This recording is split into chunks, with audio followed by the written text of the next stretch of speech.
Welcome to The Explainer. Today, we're digging into what might just be the biggest psychological hurdle in trading, learning to value your process way more than your daily profit or loss. Okay, let's just jump right in with a puzzle that gets to the absolute heart of this. Look at these two trades. Trade A makes a nice $500 profit, but its process score is a terrible 2 out of 10. Then you've got trade B, which lost $200 but gets a perfect 10 out of 10 on process. So how on earth can the losing trade be the better trade? I know, this feels completely backwards. Our entire lives, we're taught winning is good, losing is bad. End of story. But in trading, really understanding why that losing trade was actually the great trade, well, that's the final key that unlocks a whole new level of discipline. You know, this mental glitch actually has a name. It's called resulting. The idea was really brought into the mainstream by decision strategist Annie Duke, and it's our built-in tendency to judge how good a decision was based only on how it turned out.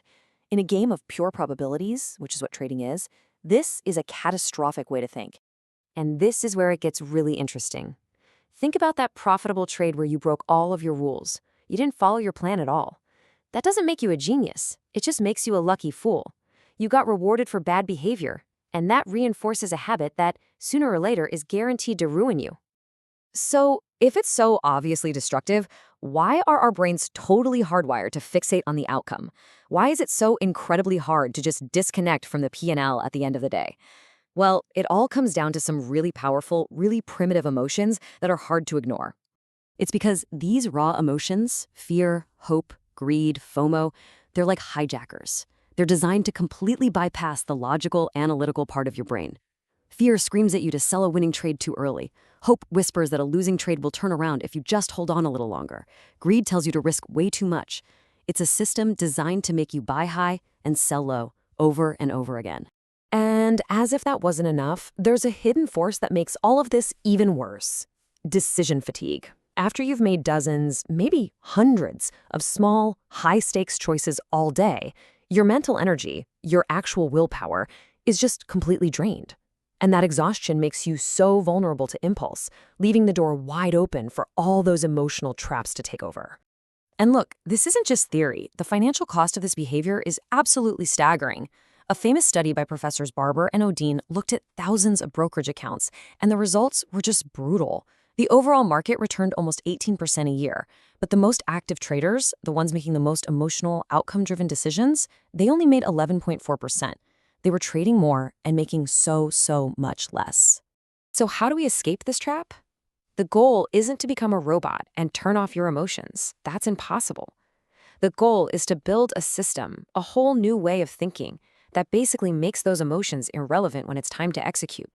The pros get off this emotional roller coaster by focusing on one cold, hard number: expectancy. See, expectancy isn't about what happens on one trade. It's the statistical average of how you do over hundreds of trades.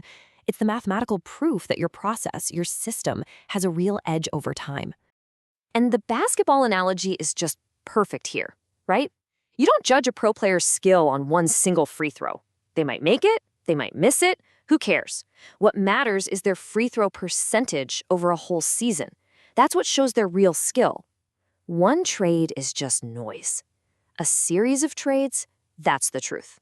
So this really breaks down into two totally different mindsets. The amateur is obsessed with their win rate. Their ego needs that hit of instant validation. But the professional, they're detached. They couldn't care less about any single outcome. They're just focused on executing their process to maintain a positive expectancy. Losses are just a business expense, nothing more. They are purely 100% process-driven. Okay, this all sounds great, but talk is cheap. How do you actually put this into practice? How do you build this process armor and start using this mindset like today? Building this armor comes down to 3 steps, and they are completely non-negotiable. First, you define your rules: entry, exit, risk, everything, and you write it down before the market opens. Second, you journal every single trade, but not by how much money you made or lost. You grade yourself on how well you followed your rules. And third, you review your performance in batches, like every 20 trades. That's the only way to see the real pattern and find the truth about your edge. And here's a fantastic little mental tool to help you rewire your brain. Call it the discipline coin. For every single trade where you follow your rules perfectly, win or lose, doesn't matter, you give yourself one coin. The goal is to start craving the coin more than you crave the cash.